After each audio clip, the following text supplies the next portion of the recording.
ఇప్పుడు హామీలు ఇచ్చి నెరవేరుస్తలేరు కదా హామీలు ఇచ్చి. సో వీళ్ళకి ఏమన్నా వీళ్ళు హామీలు ఇచ్చిన వాళ్ళు మళ్ళీ ఎలక్షన్లలో పోటీ చేయకపోవడం కానీ 6 నెలల వరకే వీళ్ళు తర్వాత వీళ్ళని బర్తరఫ్ చేయాలని ఏమైనా డిమాండ్ అనుకుంటారా మీరు? ఇలా నేను అనుకుంటే కాదు, ఇలాంటి అన్ని ఇంప్లిమెంట్ చేయాల్సింది గవర్నమెంట్. ఉమ్, గవర్నమెంట్ ఇంప్లిమెంట్ చేయాలి కాబట్టి అది వాళ్ళకే నష్టం. వాళ్ళ ఏలుతోనే వాళ్ళకన్నీ ఎట్లా పడుచుకుంటారు, అది కష్టం, అది సాధ్యం కాదు, అది వాళ్ళు చేయలేరు అది. ఉమ్. ఇప్పుడు హామీలు ఇచ్చి నెరవేరుస్తలేరు కదా హామీలు ఇచ్చి.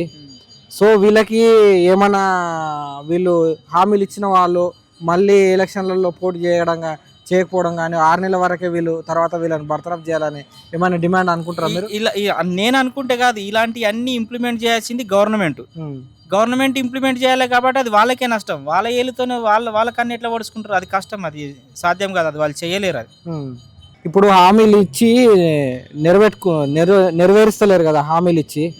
సో వీళ్ళకి ఏమన్నా వీళ్ళు హామీలు ఇచ్చిన వాళ్ళు మళ్ళీ ఎలక్షన్లలో పోటీ చేయకపోవడం కానీ 6 నెలల వరకే వీళ్ళు తర్వాత వీళ్ళని బర్తరఫ్ చేయాలని ఏమైనా డిమాండ్ అనుకుంటారా మీరు? ఇలా నేను అనుకుంటే కాదు, ఇలాంటి అన్ని ఇంప్లిమెంట్ చేయాల్సింది గవర్నమెంట్. ఉమ్, గవర్నమెంట్ ఇంప్లిమెంట్ చేయాలి కాబట్టి అది వాళ్ళకే నష్టం. వాళ్ళ ఏలుతోనే వాళ్ళకన్నీ ఎట్లా పడుచుకుంటారు, అది కష్టం, అది సాధ్యం కాదు, అది వాళ్ళు చేయలేరు అది. ఉమ్.